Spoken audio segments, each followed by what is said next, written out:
What's happening, financial coaches? It's Pete here. Today, I'm going to go off on a little rant, and hopefully, I don't get too worked up on this. But basically, I saw a thread about a question on a life insurance policy. And my issue with this is that it's funny because most of the financial coaches that I work with, and maybe it's the training, maybe it's the not just the training that I would do with my coaches, but maybe the training that we would do with any program is that you are basically told to kind of stay away from things that require a license. And those two things are one, investment in securities, and two, insurance products, right? Because both of those fields are heavily licensed, heavily regulated. You can absolutely get in trouble. And Sandra Davis says that financial coaching is something where if you don't know the answer, you can absolutely do harm. This is not like life coaching where it's just kind of more about meandering through the fog of someone's mind and trying to help them focus. And there are no right answers as long as you're making progress. This is absolutely a field where we are trying to meld what people want, right? Their values, their desires, but also with what is out there from a practical, legal, uh, and correct standpoint, right? You know, the world of financial services is and financial products is what it is, and it can change, and it is built from a variety of products, and it is built off of laws and all this structure, and it can change, and that's why we have to stay up to date each year. And it's also one of those things that when we cause harm, it's actually very easy to know exactly how much harm you've caused, right? We can look at what I would have done in scenario A, what we did actually in our scenario, and what is the difference. And so if you go and you are going to litigate in a civil court case, really the threshold is, did you do me wrong, and how wrong did you do me, right? And it's all inspired by a thread where I saw someone post a screenshot from a life insurance policy illustration that their client had given them. And I thought some of their initial comments were very good. Hey, make sure you stay away from giving advice on specific insurance products because this may come back to haunt you, especially if you don't know what you're doing. And the problem was the question was very basic. So the one page of this life insurance illustration screenshot, it wasn't a statement, it wasn't a policy. The illustration screenshot was very, very basic, and they were asking for definitions on what the columns were. So if you've ever seen a life insurance illustration, and I will tell you that I have in the past been licensed on life insurance for over a decade, and life and health insurance, I should say. But there are certain things that you see on most illustrations. They are broken up into categories like guaranteed, non-guaranteed, and then those larger categories are often usually broken up into, depending on what the insurance product is, into things like accumulated cash value and surrender amounts and death benefit and those types of things. So you can see, sometimes more or less, sometimes they'll have rates of return or whatever it might be. And those things are obviously important to kind of just take stock of where the insurance policy is, what you might expect it to do.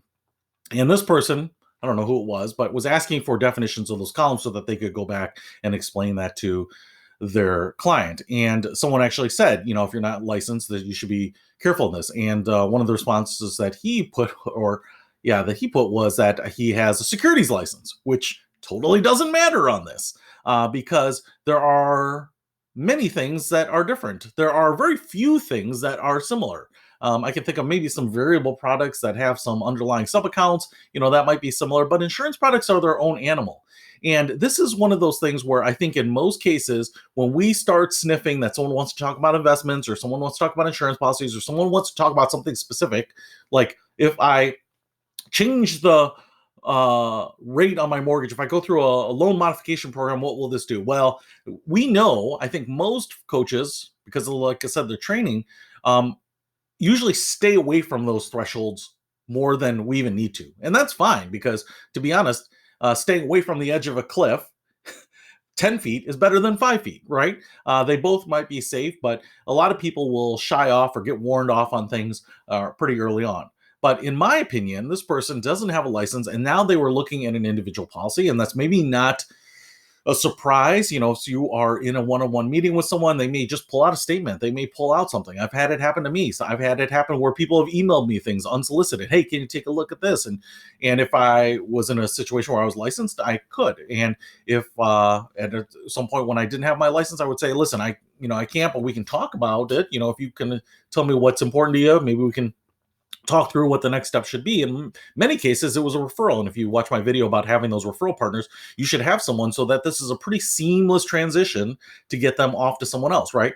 So my issue here is that some other people were jumping in and trying to explain what some of those columns were. And my issue is that if I were looking at this illustration, everything on this illustration is covered in day one of life insurance training, right? So this is the very, very basics. And so if you're asking about these, how can you even remotely think that you're going to give a educated or appropriate or suitable recommendation to the client? You can't. It would be like if someone said, hey, listen, my car, I think the suspension is loose. I'm assuming maybe it's a lower ball joint that's worn out.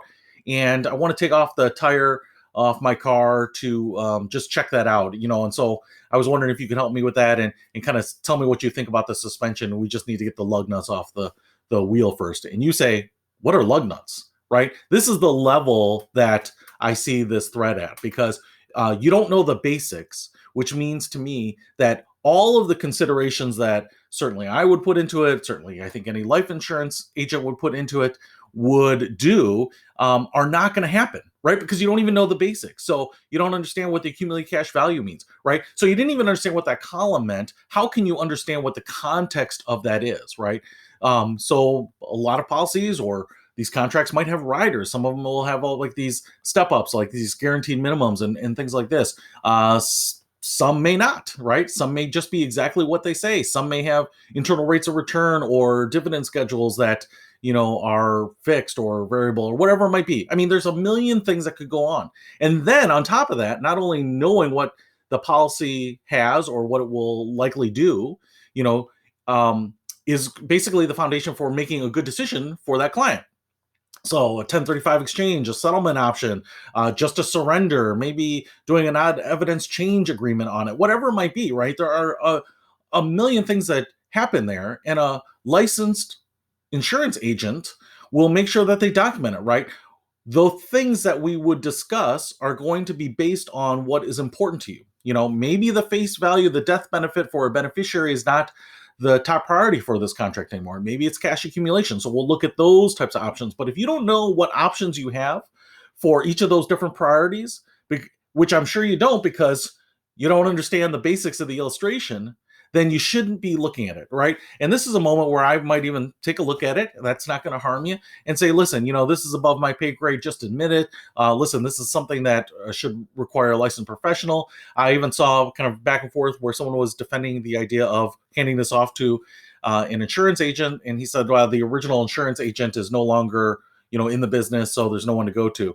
And in that case, one, you either call the 800 number or the issuing company, issuing life insurance company, or you contact another licensed life insurance agent and hand it off to them. They can become appointed with that company. They can actually take a look at it, at least from an experienced professional's perspective, right? And give them some advice. So I'm going on a long rant here to basically say that it's funny because 9 out of 10 people, 9 out of 10 financial coaches, not having a license, just being the financial coach for a client, usually stay away from those things. And oftentimes I have a little bit of trouble of encouraging people to say, hey, listen, you can play the educator on some of these things. You can explain what life insurance is and what it does. You can explain what the stock market is, how it works, right? You're owning a fraction of a publicly traded company, right? You can explain what market returns are. You can explain the differences between large cap and small cap and emerging markets and frontier markets. But what you can't do is you can't start giving individual funds or ETFs or stocks, right? You can't give individual securities. You can't start giving tickers. You can't help people narrow in and help them decide what's suitable or appropriate for them, right? The licensed professional will do that. The licensed professional will absolutely make sure that anything they purchase is suitable. Or if they're working in the capacity of a fiduciary, they will make sure that it is the best advice for that person, right? They are licensed to do that. And in many cases, especially on securities, there's really two levels of licensing. And I'm oversimplifying here a little bit, but there's a license to transact, a license that says, hey, you know what products are, you know how to transact them. That's the license to do business, to conduct business. And then there's usually several layers of licensing that allow you to give advice, to suggest, to guide people and advise them, right? And so it's actually very hard just to get maybe your first level of license, which is usually the Series 6 or the Series 7. And then on top of that, to get another series of licenses is even a little tougher. So, to think that we could do it without those licenses, without that training, without months of training in many cases for your securities license and insurance licenses, I think is kind of ridiculous. And so if you are feeling uncomfortable about it, use that instinct to say, hey, this is a time when I should hand this off. The client doesn't know. It's not up to the client. I've said this before, to know what your curbs are, right? The curbs for every financial coach are probably going to be different. And so it's not up to the client to say, hey, we've talked a little bit about how mortgages work and what real estate in my area is like. It certainly makes sense to ask them about this life insurance policy I have, or this settlement option, or this annuity, or whatever it might be. And so they might slide that in front of you. That's not what I'm saying. I'm not saying that you have to head off every encounter with a product that requires a license before it happens, right? You can let it happen. You don't have to go into every meeting giving a disclosure beforehand. But when it does happen, I think you have to have the self-confidence in yourself to say, hey, listen, if I admit when I don't know something, or I'm not qualified to talk on something, that the client is not going to freak out on me and fire me, and this whole thing is going to unravel. I think in many cases, your worst fear about what happens is not even remotely close to what will happen. And in most cases, if you aren't qualified to talk about something, you admit it, they'll appreciate that, they'll thank you for it. And then if you have a referral on top of that, it will seem seamless. It will seem like a smooth transition. It will seem like them gliding along the same path. It just will be a different person that will get into the details of that policy. And so certainly what I think you can do here is, one, harm to yourself by maybe talking about something that you don't know, and then them going to a professional and saying, hey, that wasn't right, or no, they totally suggested something differently, or no, I just changed this and now it's exactly what I wanted. And that's going to hurt you. That's going to reflect poorly on you for maybe talking about something that you shouldn't have. The second thing is, and even more important than your reputation and feelings, is the harm it could do for the client, right? The harm that if you tell someone to surrender out a contract and take the cash surrender value of $10,000, right? And they perish, and the life insurance policy would pay out $60,000, right?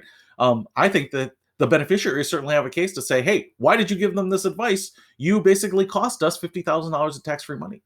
Or if there was another option, like a paid up contract, or a settlement option, or an exchange, or whatever it might be, right? That would have made them even better off, maybe somehow reducing the cost of insurance so that the dividends make the cash value rise faster, right? All these things I think are reasonable to go after the person who, in an unlicensed capacity, gave them advice on what to do. And in fact, if these things happen, many clients with lawyers go after the person who was licensed. And it's up to that person to say, hey, this is why I did it, and have that justification, have those notes, and say, hey, listen, we talked about this here. This was the top priority. It wasn't now beneficiaries, it was cash accumulation, or vice versa, or whatever it might be. And so that's why then, of those options, I selected these options as their best ones. And that's why they took this one.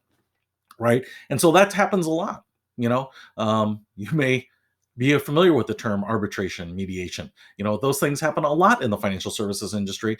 And that's why there are licenses required and disclosures required. And people go to people with lots of experience. So stay away from that. I know I went on a very long rant here, and I did it because for the 1 out of 10 people who are comfortable, maybe I shouldn't say comfortable, but I think it comes more from fear. I think that there are probably 1 out of 10 people that are afraid of losing their client, that are afraid of saying that I don't know something about this field of personal finance.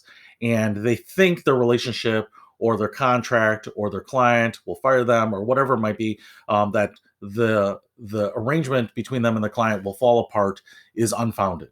And don't let that fear allow you to get into a position where someone could say, "You did me wrong. How wrong did you do me? And how much money do you owe me as a result of that?" Because unlike a licensed insurance agent who probably maybe is a captive agent that works for a very large company, and these are usually Fortune 500 companies, deep pockets and big legal and compliance teams, um, and a lot of support. You probably don't have that as a financial coach. So don't get yourself in that situation. Just admit it. Your client will appreciate your honesty. Your client will appreciate it if you have good referrals for them. So work on those instead. That is my rant for the day. Hope you are well. See you later.